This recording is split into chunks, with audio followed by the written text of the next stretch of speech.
Bonjour à tous.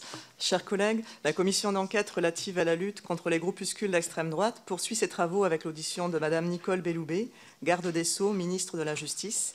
Madame la ministre, votre audition, avec celle du ministre de l'Intérieur qui aura lieu tout à l'heure, vient clore le cycle d'audition de cette commission d'enquête. Il s'agira donc d'évoquer avec vous l'ensemble des questions et sujets relevant de votre compétence dont la commission a eu à connaître dans le cadre de ses travaux et sur lesquels votre éclairage nous sera précieux. Je rappelle que le périmètre de cette commission d'enquête, conformément aux dispositions de la résolution qui a conduit à sa création, est exclusivement délimité de la manière suivante.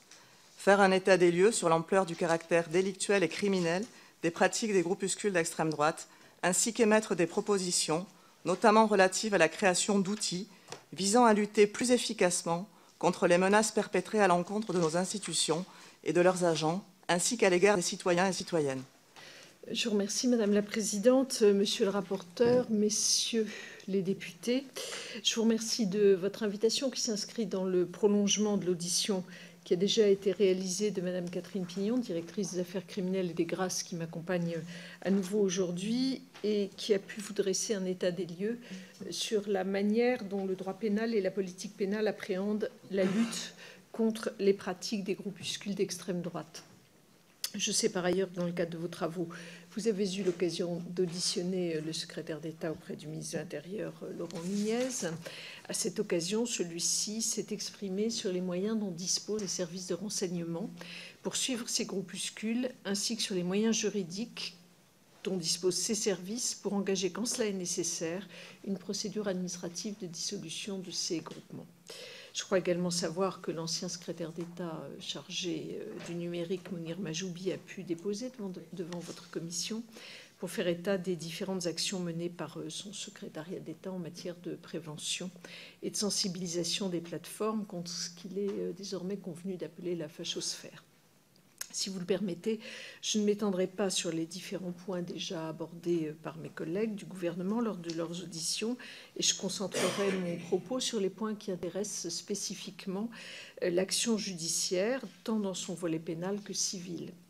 Sachez par ailleurs que le questionnaire qui a été adressé lundi après-midi à mon cabinet par les services de l'Assemblée a immédiatement été transmis aux différents services concernés, mais compte tenu du nombre important de questions qui y figurent, plus d'une quarantaine, sur des sujets qui sont parfois éminemment techniques et transversaux, puisqu'il s'agit de droit pénal, de politique pénale, droit civil, droit administratif, des demandes de statistiques, il n'a pas été raisonnablement possible de vous le retourner entièrement renseigné dans un délai aussi bref avant mon audition, mais évidemment mes services vous le feront parvenir très rapidement, afin que vous puissiez avoir les renseignements que vous demandez. Madame la directrice des affaires criminelles et des grâces, Monsieur le directeur des affaires civiles et du Sceau, donc qui m'accompagnent aujourd'hui, pourront, le cas échéant, nous éclairer, si vous en êtes d'accord, sur les points plus techniques à l'occasion de la séance de questions-réponses qui va suivre. Je souhaiterais, dans un premier temps, aborder le cadre juridique actuel de la question que vous avez posée, puis dans un second temps, les évolutions qui sont envisagées. Donc, sur un premier point, je voudrais revenir sur le cadre juridique actuellement existant et après avoir abordé le cadre pénal général, j'évoquerai la question des peines et de la dissolution de ces groupements. Sur la politique pénale générale, le phénomène des groupuscules d'extrême droite constitue une préoccupation forte de ce gouvernement et pour mon ministère en particulier. L'idéologie qui sous-tend ces groupuscules constitue en effet un défi pour le vivre ensemble, en ce qu'elle promeut le repli identitaire, le refus de l'autre, l'exacerbation de sentiments d'animosité qui sont contraires aux valeurs de fraternité qui fondent notre pacte républicain.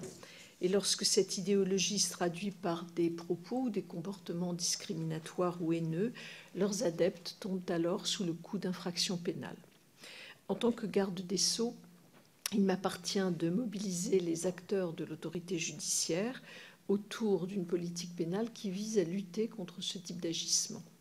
C'est ce que j'ai fait récemment en diffusant aux parquets généraux une circulaire que j'ai signée le 4 avril dernier, une circulaire spécifique pour appeler à une mobilisation renforcée face à la multiplication des actes racistes, antisémites et homophobes commis ces derniers mois dans l'espace public et face à la recrudescence des propos haineux facilités par le développement d'Internet. À ce stade de mon propos, je voudrais toutefois faire une précision de méthode pour indiquer que statistiquement, mon administration n'est pas en mesure de quantifier précisément le phénomène des groupuscules d'extrême droite. Je vous rappelle en effet que l'appartenance à de tels groupes ne constitue pas une infraction en tant que telle. L'infraction peut être appréhendée soit par le biais des infractions spéciales à la loi relative à la liberté de la presse, provocation non publique à la haine ou à la discrimination, contestation de crimes contre l'humanité qui permet de réprimer toutes les infractions commises, quel que soit son support, soit par la prise en compte de circonstances aggravantes lorsque le mobile de l'infraction est fondé sur des considérations racistes, xénophobes ou antisémites. Donc en fait, pour tenter de quantifier ou d'appréhender ce phénomène des groupuscules d'extrême droite, il nous faut passer par le mobile qui sous-tend le passage à l'acte et le mobile raciste donc qui peut aggraver la répression.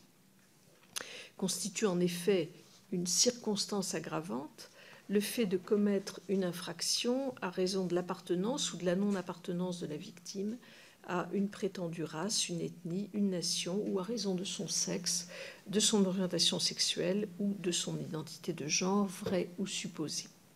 Cette circonstance aggravante générale, qui concerne désormais tous les crimes et délits punis d'1 an d'emprisonnement, a été prévue depuis l'adoption de la loi Égalité et Citoyenneté du 27 janvier 2017. C'est ainsi que tout fait délictuel ou criminel d'atteinte aux biens tels que le vol ou d'atteinte aux personnes telles que les violences volontaires peut désormais voir juridiquement la peine encourue aggravée s'il est établi qu'il a été commis à raison d'un mobile raciste, xénophobe, antisémite ou homophobe par exemple. Je pense bien entendu ici aux rixes qui peuvent survenir sur la voie publique entre groupes antagonistes d'ultra, par exemple en marge de manifestations.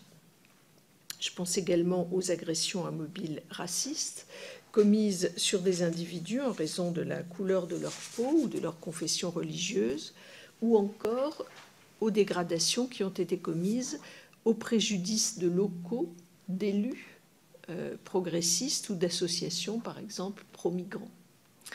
Par ailleurs, la notion même de groupuscule peut trouver une qualification juridique à travers les infractions autonomes de participation à un groupement en vue de la préparation de violences volontaires ou de dégradation de biens.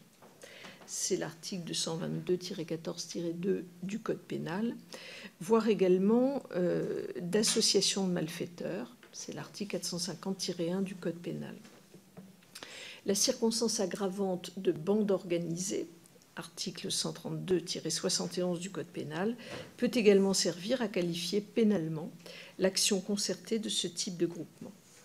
Certains groupuscules ont ainsi pu préparer des actions violentes qui s'apparentent à des actions de type terroriste, et c'est d'ailleurs ce que vous a indiqué Laurent Nunez lorsque vous l'avez auditionné le 7 février dernier. Leurs cibles sont généralement les représentants des pouvoirs publics, les membres de la communauté musulmane, de la communauté homosexuelle ou encore les associations d'aide aux migrants.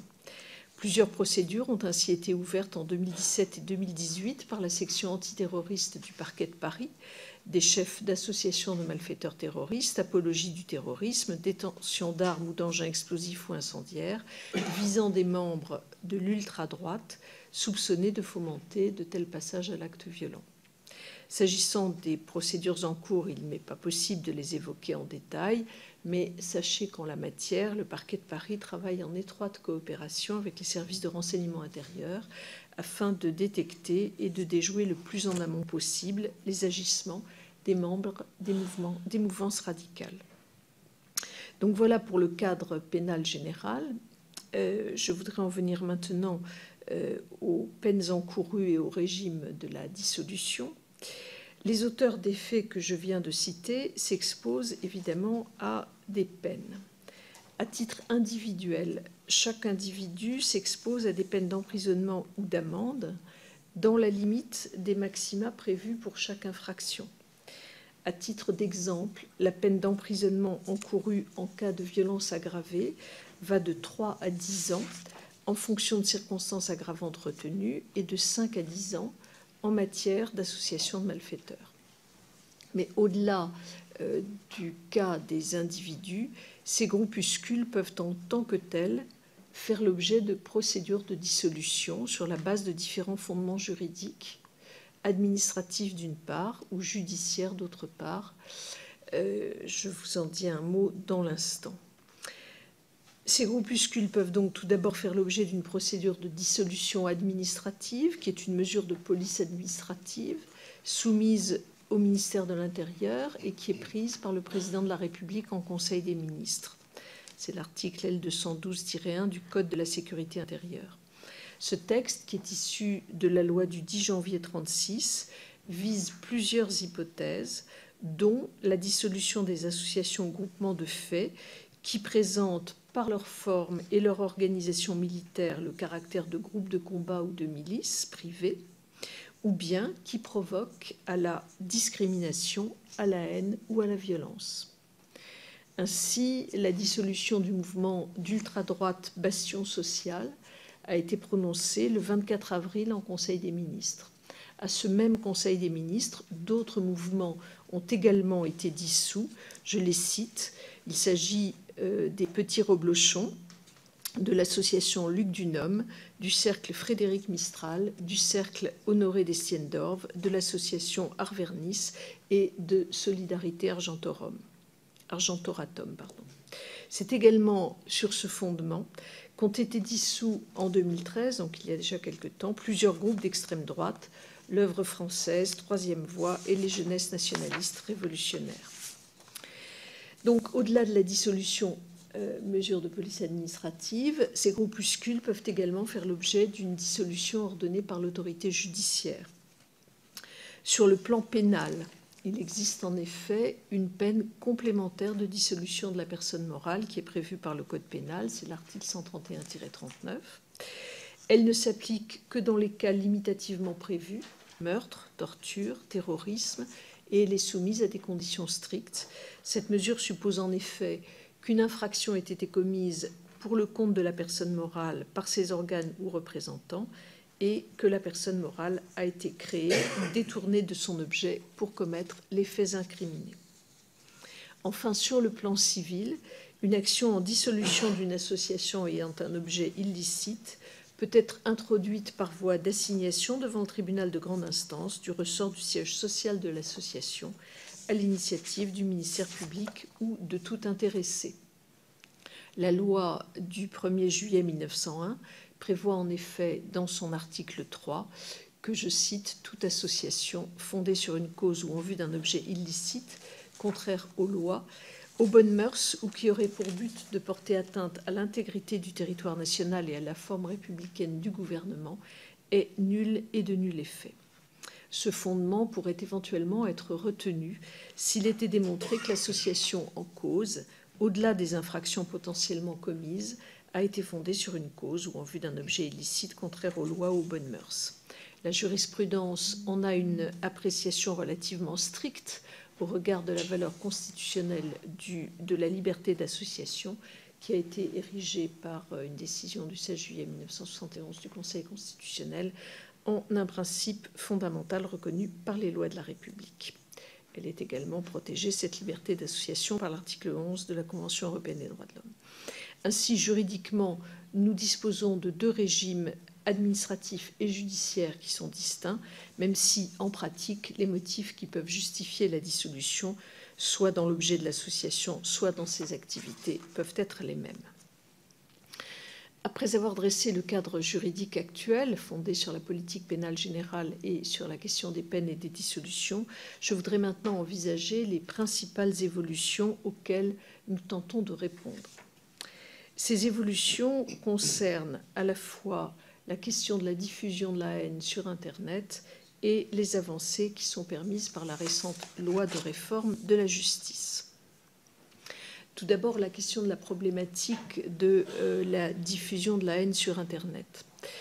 Je ne serais évidemment pas complète dans mon propos si je n'évoquais pas la question de la répression des agissements des groupuscules d'extrême droite sur Internet et donc plus généralement de la haine en ligne. Les réseaux sociaux permettent une propagation des idées à grande échelle dans un temps très court et sont en effet des vecteurs de propagande et de communication qui sont essentiels pour ces groupuscules d'extrême droite qui peuvent aisément diffuser via Internet des propos ou des thèses racistes, antisémites ou homophobes. Certaines personnalités, comme l'humoriste Dieudonné ou le polémiste Alain Soral, via son site Égalité et Réconciliation, développent des idées conspirationnistes, négationnistes, nationalistes, qui sont ensuite reprises par les membres de la mouvance d'extrême droite en ligne. D'autres sites, comme Brezatao ou comme Démocratie participative, déversent des contenus haineux, racistes, antisémites ou homophobes. Ici encore, la notion de groupuscule d'extrême droite ne recouvre pas de réalité juridique, mais tous les agissements de ces groupuscules sur Internet sont susceptibles d'être appréhendés par la loi du 29 juillet 1881 sur la liberté de la presse, quel qu'en soit le support. L'ensemble des incriminations pouvant être mises en œuvre pour lutter contre les propos haineux diffusés en ligne a d'ailleurs été rappelé au parquet dans la circulaire dont je parlais tout à l'heure, la circulaire du 4 avril 2019. Et donc j'ai cité évidemment l'ensemble des incriminations, qu'il s'agisse d'injures, de diffamation, d'apologie ou de contestation de crimes contre l'humanité. Cette circulaire du 4 avril 2019 mentionne par ailleurs la possibilité qui est offerte au parquet, en complément de leur action pénale traditionnelle, d'utiliser une voie efficace d'action tant sur le plan civil à travers la procédure du référé et de l'ordonnance sur requête. La loi du 21 juin 2004 pour la confiance dans l'économie numérique permet en effet d'imposer aux hébergeurs de sites, lorsqu'ils peuvent être touchés, le retrait des contenus illicites ou, à défaut, d'enjoindre aux fournisseurs d'accès à Internet de bloquer l'accès au site Internet concerné ou au contenu haineux sur le territoire national. Cette procédure du référé a ainsi été récemment appliquée à propos du site Démocratie participative qui publiait ce type de propos haineux. Donc, comme vous le voyez, la réponse judiciaire des parquets en la matière, elle n'est pas nécessairement pénale, elle peut aussi être civile. Et j'ai donc vivement encouragé les parquets à utiliser ce type de réponse civile. La loi du 22 décembre 2018 relative à la lutte contre la manipulation de l'information a créé un outil de plus pour les praticiens du droit afin de lutter contre la manipulation de l'information, notamment lorsqu'elle est porteuse de contenus de désinformation. Certains diront de réinformation, tels que ceux que peuvent véhiculer les groupuscules d'extrême droite dont nous parlons. Elle a créé un nouveau référé anti-fake news pour permettre à un candidat ou à un parti politique de saisir le juge des référés pour faire cesser dans les 48 heures la diffusion de fausses informations durant les 3 mois qui précèdent un scrutin national. C'est l'article L163-2 du Code électoral. Enfin, permettez-moi de dire un mot de la plateforme Pharos, la plateforme d'harmonisation, d'analyse, de recoupement et d'orientation des signalements, qui constitue un outil particulièrement précieux dans la lutte contre la diffusion des thèses d'extrême droite sur Internet. Cette plateforme est accessible au public via un portail qui permet aux internautes, aux fournisseurs d'accès et aux services de veille étatique de signaler en ligne les sites ou contenus contraires aux lois et règlements diffusés sur Internet, ceci pouvant donner lieu, le cas échéant, à des poursuites du parquet. Enfin, pour terminer, je voudrais dire quelques mots sur les avancées récentes permises par la loi de réforme de la justice que vous avez adoptée récemment et sur les perspectives qui me paraissent de nature à nous permettre de mieux lutter encore dans l'avenir contre la haine en ligne propagée par les groupuscules d'extrême droite. Tout d'abord, pour diversifier et adapter la réponse pénale, la loi de réforme de la justice du 23 mars dernier a prévu, sur un amendement de Laetitia Avia, la possibilité de recourir à l'ordonnance pénale en matière d'infraction de presse, avec pour objectif de faciliter et d'accélérer le prononcé d'amendes pénales contre les auteurs de propos haineux tenus sur Internet. Cette procédure de l'ordonnance pénale nous permet en effet d'avoir une procédure écrite sans audience, donc plus rapide, et c'est évidemment son intérêt, mais qui ne permet que, je le disais à l'instant, de prononcer des amendes. L'intérêt de cette procédure, c'est donc sa rapidité. Cette même loi a par ailleurs consacré la possibilité pour les victimes de propos racistes ou antisémites ou de violences qui, pour diverses raisons, ne veulent pas franchir la porte d'un commissariat, de déposer plainte en ligne. Cela vise à faciliter les démarches de victimes qui, encore une fois, pour diverses raisons, ne veulent pas se rendre au commissariat ou dans une brigade de gendarmerie. Sa mise en œuvre effective, la mise en œuvre effective de la plainte en ligne, nécessite toutefois le développement de solutions techniques numériques qui sont préalables dans le cadre d'un travail conjoint que nous sommes en train de conduire, ministère de la Justice et ministère de l'Intérieur. J'ai demandé à ce que ces travaux aboutissent prioritairement concernant ce contentieux en particulier, de sorte que les premiers dépôts de plaintes en ligne en matière de discrimination, de propos et de comportements haineux puissent intervenir à compter du premier semestre 2020. Enfin, la proposition de loi de la députée Avia, qui sera discutée prochainement, prévoit d'améliorer l'efficacité du traitement judiciaire des discours de haine en ligne au regard des difficultés à la fois techniques et juridiques pour solliciter le blocage de sites miroirs, lesquels permettent aux éditeurs de sites litigieux de contourner une première ordonnance de blocage. À l'occasion de l'examen de ce texte, de la proposition de loi de Laetitia Avia, il est possible que se pose la question de basculer les délits de provocation, de diffamation et d'injures racistes de la loi de 1881 dans le régime de droit commun pénal, comme cela a déjà été posé dans le passé. Comme vous le savez, certains ont en effet de longue date souhaité voir basculer certains délits de presse dans le code pénal. C'est une solution qui, si elle était jugée souhaitable, suppose que soient étudiées préalablement les difficultés juridiques tenant à cette insertion dans le droit commun, dans le droit pénal commun. Elles tiennent, ces difficultés, principalement au fait qu'il serait nécessaire de réécrire toutes les infractions concernées et évidemment qu'il pourrait être difficile de s'en tenir à l'application stricte du droit commun dans la mesure où, évidemment, la liberté d'expression revêt une sensibilité particulière et vous savez que le Conseil constitutionnel en a fait une des conditions même de l'exercice de la démocratie. Mais c'est un sujet qui, sans doute, mériterait d'être traité. Voilà ce que je souhaitais vous dire, mesdames et messieurs, madame la présidente, messieurs les députés, madame, au sujet de la question que vous nous avez posée. Je suis à votre disposition pour répondre à vos questions. Je vous remercie, madame la ministre.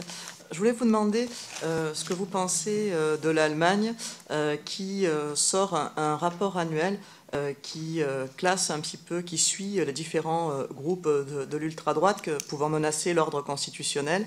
Et est-ce que vous seriez favorable à ce que ce type de document, ou au moins un accroissement de la transparence de la menace liée aux activités de ces groupuscules, pour sensibiliser un petit peu l'opinion et puis pour pouvoir savoir, j'allais dire précisément de quoi on parle en ayant des éléments précis et fiables? Alors, à titre personnel, moi, je ne vois que des avantages à ce qu'il y ait une action transparente. Je ne sais pas s'il existe déjà des éléments sur ce sujet que nous pourrions mettre en exergue. En tout cas, de manière très spontanée, je suis très favorable à ce que nous puissions avoir le plus d'éléments d'information sur ces sujets. Je vous remercie. Je voudrais savoir quels sont les moyens dont dispose la justice au niveau humain et financier, si ça existe, pour lutter précisément contre l'ultra-droite, ou est-ce que ça n'existe pas encore? Est-ce que ça pourrait être mis en place si c'est montré comme un sujet à part entière, quoi? Au niveau aussi des formations, des magistrats, etc., savoir un petit peu ce qui existe, quelle en est l'ampleur, est-ce que c'est suffisant ou pas? Alors, nous ne disposons pas de moyens spécifiques à une exception près. Nous avons évidemment, pour répondre à ces sujets-là, nous avons les magistrats dont nous disposons de manière classique. S'y ajoute un réseau de référents racisme et discrimination qui existe dans chaque parquet et qui, me semble-t-il, nous permet d'avoir des personnes qui sont spécialisées sur ces sujets, qui ne font pas que cela, mais qui ont une compétence spécialisée sur ces sujets. Et ce sont donc évidemment des points d'appui très précieux pour pouvoir traiter ce type de questions. La direction des affaires criminelles et des grâces va d'ailleurs les réunir prochainement, ces référents, pour réévoquer la circulaire dont je vous parlais et la problématique dont nous parlons aujourd'hui. La question peut se poser et se posera sans doute au moment de la discussion de la proposition de loi portée par Laetitia Avia, de savoir si nous pouvons donner une compétence concurrente sur ces questions-là, pas seulement des groupuscules d'extrême droite, mais sur les questions du traitement de la haine en ligne à tel ou tel parquet au niveau national. C'est une question qui pourrait effectivement se poser. Je vous remercie. Monsieur le rapporteur? Pas de questions pour l'instant, Madame la Présidente. Monsieur Habib? Merci Madame la Présidente. Madame la garde des Sceaux, le 15 avril dernier, le tribunal de grande instance de Paris a condamné l'essayiste Alain Soral, premier antisémite de France actuellement, à 1 an de prison ferme pour contestation de crimes contre l'humanité, peine assortie d'un mandat d'arrêt à l'audience, je précise. Pourtant, le parquet de Paris a décidé de faire appel de cette décision et refusé de faire interpeller ce gourou de l'extrême droite en violation du caractère non suspensif de l'appel. Madame la garde des Sceaux, en principe, les lois de la République prévoient des peines de prison pour quiconque exprime publiquement son racisme, son antisémitisme, son négationnisme, et ça me semble évidemment, comme nous tous j'imagine, nécessaire pour protéger la société. Mais en pratique, les racistes, les antisémites, les négationnistes, je ne parle pas du nouveau visage de l'antisémitisme qui est l'antisionisme, échappent systématiquement à la prison ferme. C'est un fait. Je parle de Robert Faurisson, par exemple, qui a été un chef de file du négationnisme pendant des années, qui est mort sans avoir passé un jour en prison. Madame la garde des Sceaux, hier, j'étais à Kiev, j'étais au camp de Babi Yar, et je me suis recueilli tout seul, où en septembre 1941, 33 771 juifs ont été jetés dans une fosse et tués par ce qu'on appelait la Shoah par balle, un par un. J'étais hier à 1h de l'après-midi. Il n'y a pas que des juifs d'ailleurs, des Roms ont aussi été massacrés à Babi Yar. Internet, vous l'avez rappelé, est devenu un déversoir de haine pour tous les extrêmes, qu'il s'agisse de droite, et aussi d'islamisme radical. Je sais que la commission est principalement, on en a parlé à plusieurs reprises, concentrée sur l'extrême droite, mais je pourrais étendre mon propos à l'ensemble des extrêmes, et y compris de l'extrême gauche. C'est important de le préciser, n'en déplaise à Madame la Présidente. Mais dans le cas d'un Soral ou d'un Dieudonné, qui sont des véritables entrepreneurs de haine, en plus, cette haine antisémite, ça paye. Ça paye, et je pense que la reculade qui me semble indigne du parquet montre une impuissance de la justice et doit faire bien ricaner beaucoup d'officines extrémistes où on se sent libre d'exprimer antisémitisme, racisme, négationnisme sans le moindre risque. Madame la garde des Sceaux, le ministère public est censé défendre l'intérêt de la collectivité et l'application de la loi sous votre autorité. Ma question est double. Quelles mesures comptez-vous pour, je dirais presque sanctionner, en tout cas, quelles mesures comptez prendre après la décision du parquet de Paris dans l'affaire Soral, qui viole la loi et foule le pied d'intérêt collectif? Et plus généralement, je crois qu'il faut durcir la loi. À titre personnel, j'ai une quinzaine d'affaires de menaces de mort sur un député de la République, avec notamment tout récemment quelqu'un qui avait diffusé ou en tête combien vous donnez avec mon visage. Mais ça a été... il y a eu un classement. Tout récemment à Melun, il y a un mois de ça, le tribunal de grande instance, la Cour demandait 1 an de prison ferme, enfin 9 mois de prison ferme, 1 an de prison, dont 9 mois ferme. Bon, t'es primo, il a pris 3 mois avec sursis, c'est déjà un plus, parce qu'en plus il y a une amende, mais souvent les affaires sont classées. Voilà, je vous remercie. Merci, monsieur le député, d'évoquer cette affaire qui est extrêmement sensible. Évidemment, sur l'affaire Soral, je vais vous dire un certain nombre de choses, mais je ne peux pas m'exprimer pleinement puisque c'est une affaire qui est encore en cours au moment où nous parlons. Sachez, monsieur le député, qu'évidemment, il n'y a pas de doute en tant que citoyenne, je n'ai aucun doute sur le caractère antisémite des propos qui sont prononcés par Soral et vraiment sur l'horreur des propos qu'il tient. La question dont nous parlons est une question de droit. Autrement dit, si j'ai bien compris ce qui s'est passé, l'affaire a été jugée par une chambre qui ne pratique pas habituellement la question de la loi de 1881 et le tribunal a ordonné un mandat de dépôt à l'audience. Or, la loi de 1881 n'autorise pas le mandat d'arrêt. Cette disposition vise uniquement les délits de droit commun et pas les délits de presse. Et c'est donc la raison pour laquelle, comme vous l'avez dit vous-même, les magistrats qui sont les gardiens de la loi, le parquet, a fait donc appel de cette décision. C'est devant la cour d'appel. Nous allons donc voir comment cette question de droit va être tranchée. Pour autant, je suis extrêmement choquée par l'attitude de M. Soral, qui, je crois, hier ou avant-hier, a posté sur les réseaux sociaux une photo de lui faisant une quenelle avec la photo d'un tribunal, devant le portail d'un tribunal. Ça me semble inqualifiable. Inqualifiable.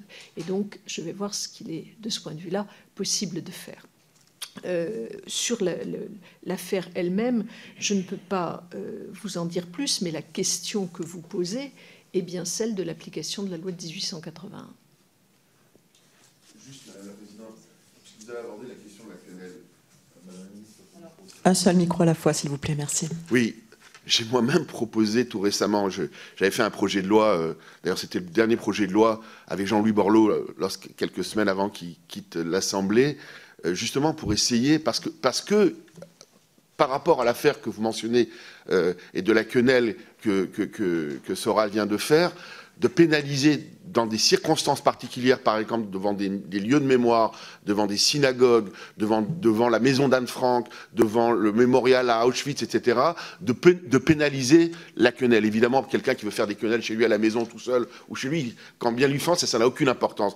Et cet amendement, hélas, je le regrette d'ailleurs, n'a pas été accepté. Tout récemment encore, j'avais déposé un projet de loi à l'époque, j'imaginais qu'on pouvait peut-être aller plus rapidement, et je le regrette beaucoup, parce que ça aurait parfaitement répondu au cas, en l'occurrence Soral, qui se moquent, parce qu'ils savent... D'un côté, ça paye, comme je l'ai expliqué, parce qu'ils ont toutes sortes de groupies qui les financent, parce que l'antisémitisme excite, et d'un autre côté, ils savent qu'ils sont dans une impunité absolue.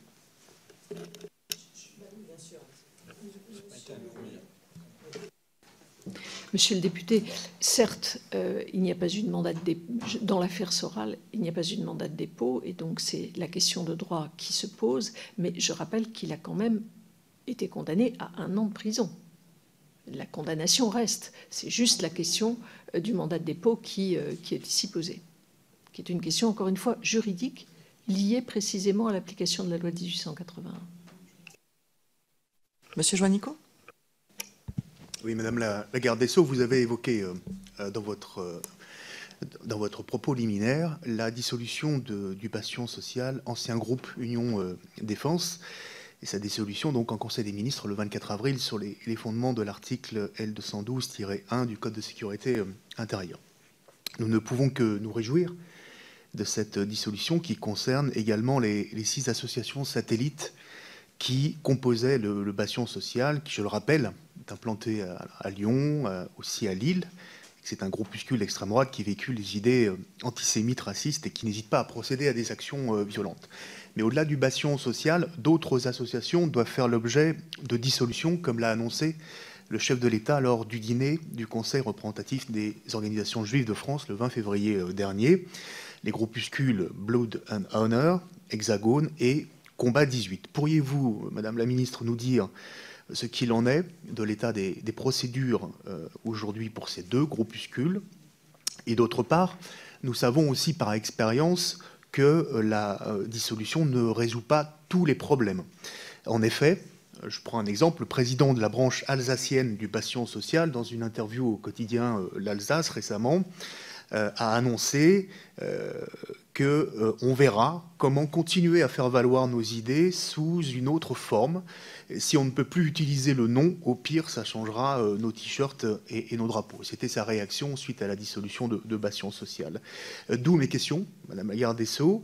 Est-ce que notre arsenal juridique pourrait-il être étoffé afin d'entraver les reconstitutions de ligues dissoutes, la reconstitution de ligues dissoutes, et puis d'autre part, lors de dissolution, qu'en est-il du suivi des membres de ces ex-organisations? Merci beaucoup.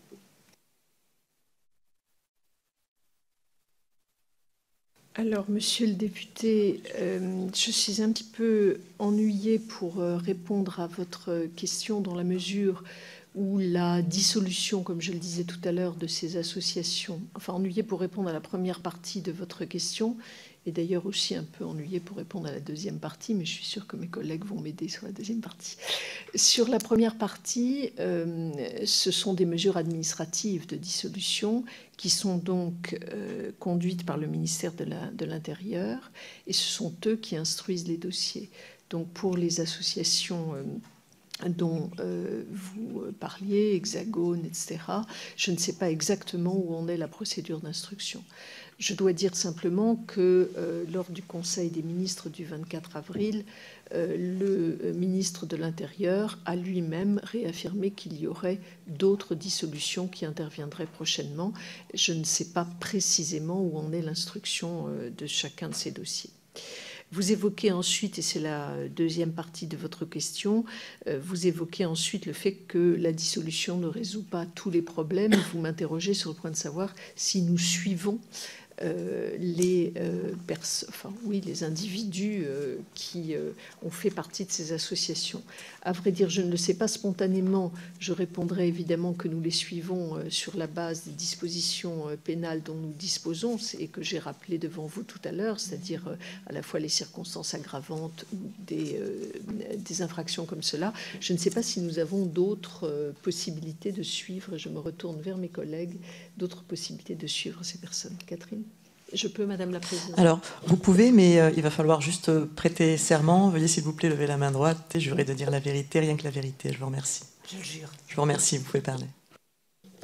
Oui, monsieur le rapporteur, peut-être 2 compléments. Ainsi que cela vous est indiqué, la reconstitution d'associations dissoutes est un délit et donc est déjà en elle-même pénalisable. Il a été évoqué plutôt l'action, notamment des magistrats référents, en termes de mise en œuvre et des nouvelles dispositions législatives. Je peux donc, à ce titre-là, peut-être préciser que les liens, les partenariats auxquels sont conviés les magistrats du parquet dans le cadre de l'action des magistrats référents comporte notamment un partenariat étroit avec les services de l'intérieur, qui sont à même, au terme d'une activité de renseignement, de pouvoir porter à leur connaissance un certain nombre d'informations qui leur permettront, le cas échéant, de pouvoir engager des poursuites judiciaires.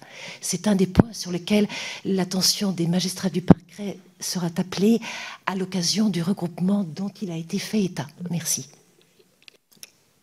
Donc cela veut dire que reconstitution de ligue dissoute, c'est un délit pénalisable. Et donc, vous pouvez me confirmer que vous engagez des procédures et des poursuites dans ce cadre-là de reconstitution de ligue dissoute.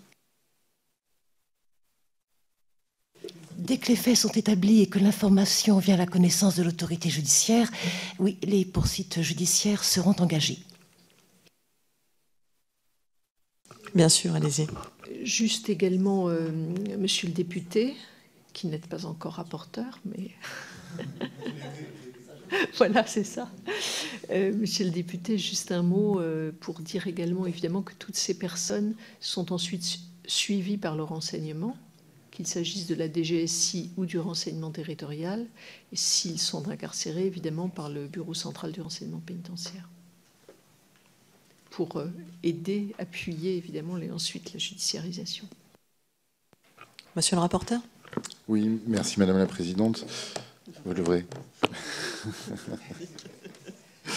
Lors de notre déplacement en Allemagne, nous avons vu que le code pénal allemand, à l'article 86 et 86A, prévoyait la notion de délit de propagande.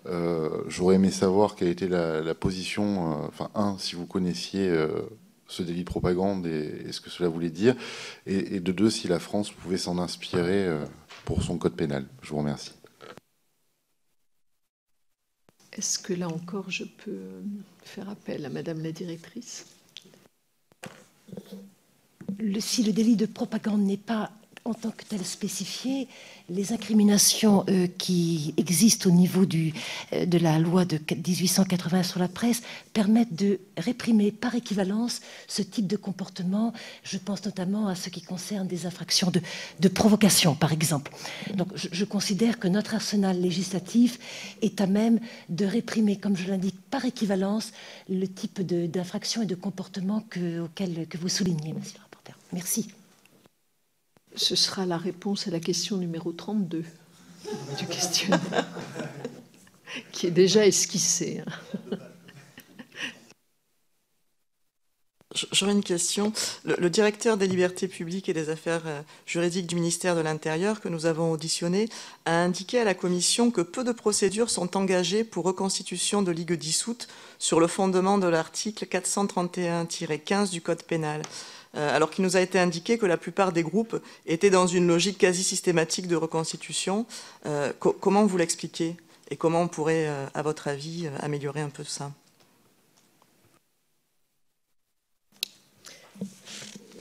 La poursuite, effectivement, d'infractions relatives à la reconstitution d'associations dissoutes suppose que l'autorité judiciaire puisse avoir effectivement les éléments suffisants pour établir que les agissements de l'association se sont poursuivis ou se sont renouvelés.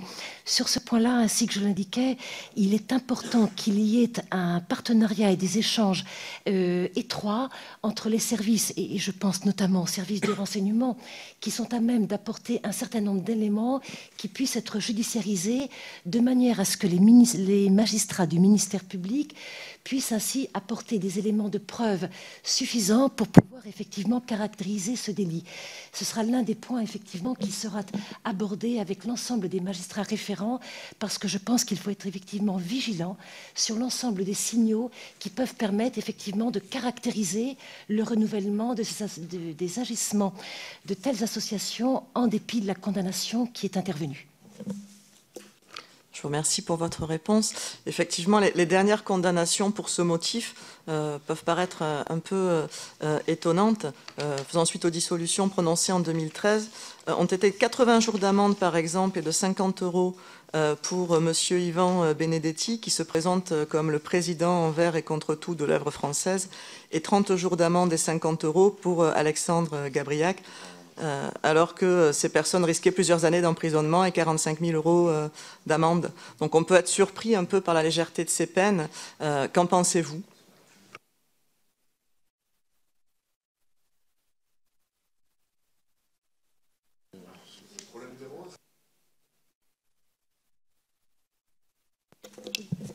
Ce sont là des peines qui ont été prononcées donc, par les juridictions du fond au terme d'une appréciation souveraine. Donc je n'ai pas à m'exprimer ou à les commenter de manière particulière.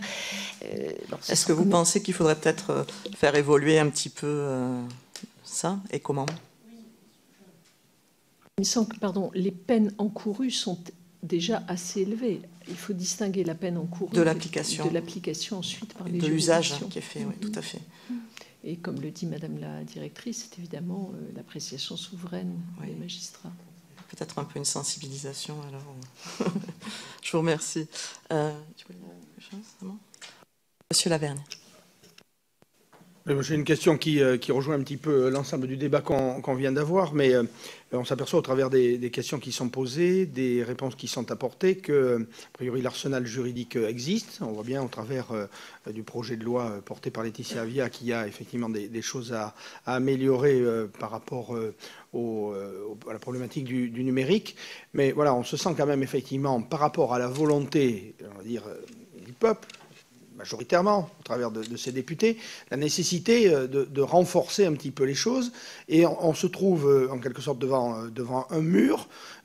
Et ensuite, finalement, la décision politique, au travers de la loi, on a ce sentiment qu'elle n'est pas complètement en lien ou complètement appliquée avec la force qu'on voudrait lui donner.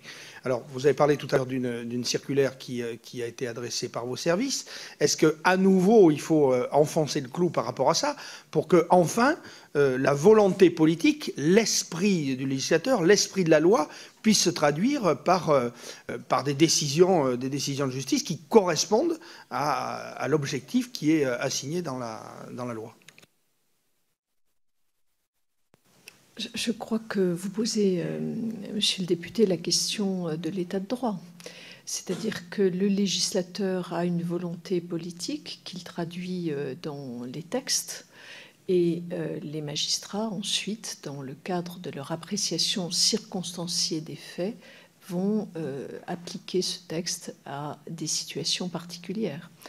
La circulaire que j'ai adressée vraiment avec une très grande volonté, une très grande fermeté au parquet, redit bien à quel point il faut être mobilisé sur ce phénomène de lutte contre le racisme, l'antisémitisme, etc. Vraiment, avec une très grande volonté. Et nous rappelons dans ce texte, 1, les incriminations, toutes les incriminations. 2, nous redisons quelles sont les techniques juridiques qu'ils peuvent employer, qu'ils peuvent utiliser, les magistrats, pour lutter encore plus efficacement contre ces atteintes qui sont inqualifiables.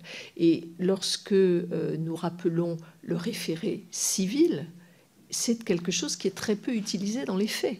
Très peu utilisé dans les faits. Et c'est la raison pour laquelle j'ai rappelé aux magistrats du parquet cette possibilité. Lorsque je vous fais part de l'ordonnance pénale, c'est également un point qui est, me semble-t-il, une réponse qui permet d'agir plus rapidement, etc. Donc, mon rôle, nous avons une volonté politique très forte. Elle a été affirmée par le président de la République. Laetitia Avia a fait un très gros travail pour renforcer l'arsenal juridique qui, aujourd'hui, au moment où nous parlons, mérite d'être renforcé sur l'aspect haine sur Internet. De mon côté et de là où je suis, je redis au parquet ce qu'ils doivent faire. Madame la directrice les réunit, ce qu'ils doivent faire. Les outils juridiques dont ils disposent, Madame la directrice réunit les référents. On a vraiment une action extrêmement, je crois, volontaire. Après, nous sommes dans un état de droit. La souveraineté du juge s'impose et donc nous devons aussi la respecter. Mais quand, pour Soral, il a 1 an de prison ferme, dans notre arsenal juridique, c'est élevé. Et je vous rappelle qu'avec la loi que vous avez adoptée, la loi de réforme de la justice, 1 an de prison ferme, ce sera aller en prison, forcément. Ce n'est pas le cas aujourd'hui. Au moment où nous parlons, ça n'est pas le cas. Mais lorsque l'échelle des peines que vous avez adoptée sera mise en œuvre, il ira en prison, forcément. Je le redis ici, la question du mandat d'arrêt et la question du mandat de dépôt est une autre question juridique qui ressort de la combinaison des textes. Voilà, monsieur le député. Monsieur Habib. Merci, Madame la Présidente. Madame la garde des Sceaux, pour être tout à fait concret, est-ce que vous êtes oui ou non favorable à la pénalisation de la gestuelle, et en particulier la gestuelle raciste ou antisémite, et en particulier de la quenelle, qui n'est plus ou moins rien d'autre qu'un salut nazi à l'envers, et qui est le signe de ralliement des antisémites de tous bords? Alors, au moment où nous parlons, monsieur le député, la quenelle peut parfaitement être pénalisée. Cela dépend du contexte dans lequel elle se produit. Et je citais l'image que j'ai vue donc sur Internet hier ou avant-hier, devant vraiment accolé au tribunal. Je vais regarder cela et je vais interroger la direction des affaires criminelles pour voir ce qu'il est possible de faire. Évidemment, ce n'est pas moi qui trancherai au fond, mais pour voir ce qu'il est possible. Donc, si vous voulez, en fonction de l'appréciation du contexte, c'est évidemment tout à fait possible. Merci de votre réponse. C'est à peu près la réponse qui m'avait été faite lorsque j'avais déposé mon amendement. Mais la réalité, aujourd'hui, est bien plus... est différente. Aujourd'hui, il y a une impunité absolue autour de cette gestuelle antisémite. C'est la réalité. Ça prouve justement qu'il faille, à mon sens, légiférer et sanctionner. Parce que c'est la carotte et le bâton. S'il n'y a pas de sanction, ça continuera. C'est ni plus ni moins comme ça. Il doit y avoir la carotte et le bâton. Et s'il n'y a pas de bâton, eh ben, ces antisémites de tous bords, c'est un détail. Mais ce n'est pas un détail lorsque c'est fait dans un lieu de mémoire, devant une synagogue, devant le mémorial d'Anne Frank ou devant le mémorial de la Shoah. Alors, sur la question, y a-t-il aujourd'hui des poursuites en cours sur des gens qui ont procédé, qui ont fait ce geste dans des lieux dont la contextualisation le rendrait intolérable? Est-ce que vous pouvez m'aider à répondre? Je pense, mais je vous fournirai effectivement les éléments d'information plus précis que des poursuites. Un certain nombre de plaintes, d'une part, sont déposées devant les parquets qui suivent leur cours. Alors, ce que je propose à votre commission est de vous transmettre rapidement l'état des procédures dont nous pouvons être informés, sachant que pour un certain nombre, il y aura des poursuites en cours et nous regarderons les chiffres en ce qui concerne l'existence de condamnations d'ores et déjà intervenues, ainsi que l'indiquait Madame la Ministre. Ce type de comportement est susceptible de poursuites et de qualification pénale par équivalence, même si le Code ne précise pas dans l'article le geste de la quenelle. Cela est indiqué, ce type de comportement relève par exemple notamment de la provocation à la haine. Donc nous vous fournirons rapidement des éléments complémentaires sur ce point, monsieur le rapporteur. Je vous remercie. Je voudrais revenir un peu sur le statut des victimes. Lors de nos auditions, on a eu des témoignages de gens qui nous faisaient remonter que c'était parfois compliqué de porter plainte quand on avait été menacé de mort ou agressé en raison voilà, de son appartenance, de sa couleur de peau, etc., ou de son orientation sexuelle. Certains commissariats refusaient de prendre les plaintes, ou alors les plaintes étaient assez systématiquement classées sans suite. Est-ce que vous avez eu connaissance de telles difficultés et si oui, comment vous envisagez d'y remédier, s'il vous plaît? Alors, je n'ai pas connaissance de refus, c'est cela que vous me disiez, Madame la Présidente? Oui. De refus de plainte ou d'incitation à une simple main courante. Je n'ai pas connaissance de cela. Peut-être que, je ne sais pas si Madame la Directrice a des informations, mais on me l'a souvent rapporté, enfin souvent, on me l'a quelquefois rapporté. Je rappelle ici devant vous qu'il y a une obligation qui est inscrite dans le Code pénal de recevoir les plaintes. Donc je ne comprends pas que l'on puisse les refuser, mais on me l'a rapporté quand même plusieurs fois, donc je suppose que cela existe. C'est effectivement l'article 15-3 qui fait obligation aux officiers de police judiciaire de prendre les plaintes lorsqu'elles sont déposées devant eux. Premier élément de réponse. Deuxième élément de réponse, dans la circulaire que l'on vous communiquera si vous ne l'avez pas encore, dans la circulaire donc, du 4 avril 2019, j'insiste beaucoup sur l'accueil de ces plaintes. Accueil évidemment physique et, troisième élément, les plaintes en ligne ne laisseront évidemment pas la possibilité d'appréciation lorsqu'elles pourront être effectives. Il était important que la loi les prévoie, nous ne pouvions pas faire sans la loi, il faut maintenant que ça soit mis en œuvre, c'est ce que je vous disais, donc premier trimestre 2020. Je vous en prie, allez-y. Merci Madame la Ministre. 2 points peut-être complémentaires. La circulaire qui a été évoquée par Madame la Ministre appelle l'attention notamment des magistrats du parquet sur un point qui est aussi important, c'est celui de l'accompagnement des victimes par les associations d'aide aux victimes d'infractions pénales, qui sont des associations, comment dirais-je, qui travaillent sur les instructions des magistrats du ministère public. Et il est donc recommandé véritablement de ce qu'elles soient quasiment systématiquement visées de manière à ce qu'elles puissent relayer et accompagner les personnes qui ont déposé plainte dans la suite de leur parcours judiciaire. Il est également important, et cela est aussi demandé dans la circulaire évoquée, que les procureurs puissent, dans le cadre des cercles partenariaux avec les élus, les collectivités territoriales, pouvoir échanger sur les dossiers notamment qui ont pu entraîner un trouble public local important, de manière à pouvoir informer les élus et de manière générale l'ensemble des acteurs qui concourent localement à la lutte contre la haine et la discrimination, à l'action qui est conduite par eux dans le cadre judiciaire. Allez-y, je vous en prie. Si vous m'y autorisez, Madame la Présidente, un mot supplémentaire pour dire que, alors c'est un peu procédural, il faut le savoir évidemment, que lorsqu'une personne voit sa plainte refusée par un commissariat, elle peut écrire au procureur de la République qui enjoindra à ce moment-là le policier de recueillir la plainte par procès-verbal. Mon voisin, qui est procureur, me dit qu'il le faisait souvent. Ce qui prouve d'ailleurs que c'était refusé. Donc. Et oui, oui. C'est une réalité qui arrive. Oui, merci pour votre réponse. On a auditionné Dominique Sopot, le président de SOS Racisme, qui nous a indiqué que l'intérêt de la création des pôles antidiscrimination au sein des parquets était tempéré par le fait qu'il n'y avait pas beaucoup d'affaires en fait, qui remontaient à la justice.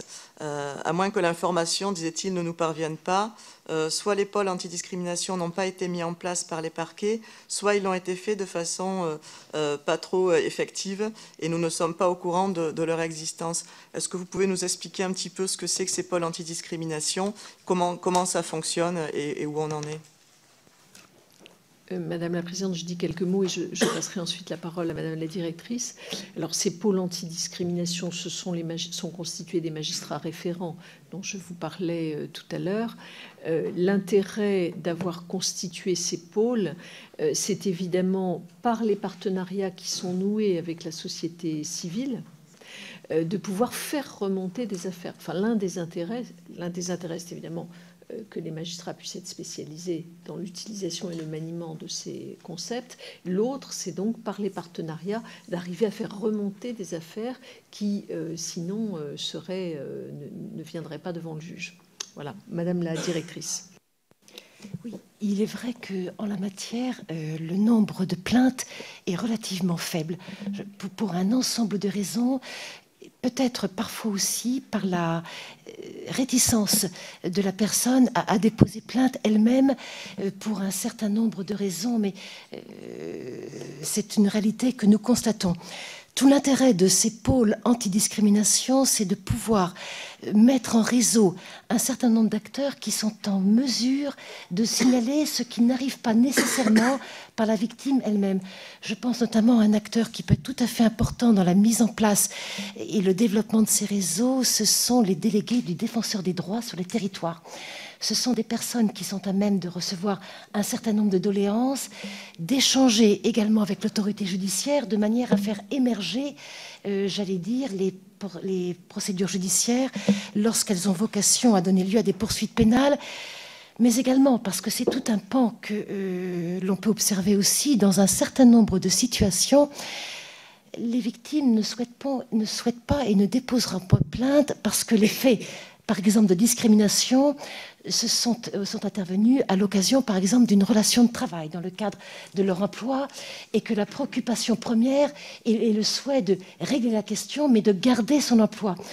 Il est donc important aussi de pouvoir travailler sur ce que nous appelons les volets civils, les volets de la régulation, de la médiation. Et pour cela, le défenseur des droits dispose de pouvoirs importants qu'il peut exercer. Il est donc nécessaire de mettre en relation l'autorité judiciaire avec l'ensemble des acteurs pour faire émerger et enclencher les réponses qui s'avèrent les plus appropriées. Je vous remercie. J'aurais une dernière question sur l'utilisation des plateformes de crowdfunding, notamment par l'ultra-droite, pour financer des actions. On sait notamment que, par exemple, la location d'un bateau en vue d'une opération anti-migrants par Génération Identitaire a bénéficié de ce financement-là. Quelle est la situation juridique exacte de ces plateformes et qu'est-ce qu'on peut faire évoluer dans le droit pour mieux contrôler leur usage, si c'est nécessaire ?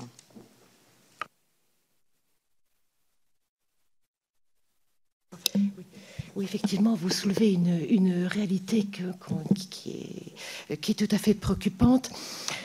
Une des mesures, nous semble-t-il, qui serait nécessaire à adopter, et la direction des affaires criminelles est déjà en lien avec les services de Bercy sur ce point, c'est la nécessité d'assujettir ces plateformes à des obligations de déclaration de soupçons quant à l'origine de leur financement.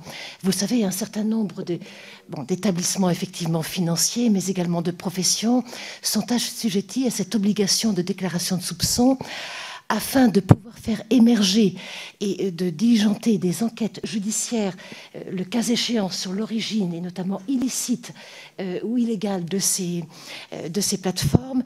Il nous paraît important qu'elles soient assujetties également à cette déclaration de soupçon, comme le sont déjà un certain nombre d'opérateurs financiers. Je vous remercie. Monsieur le rapporteur ? Quelqu'un a une question ? Non ? Très bien, on va clore l'audition. Je vous remercie pour votre présence.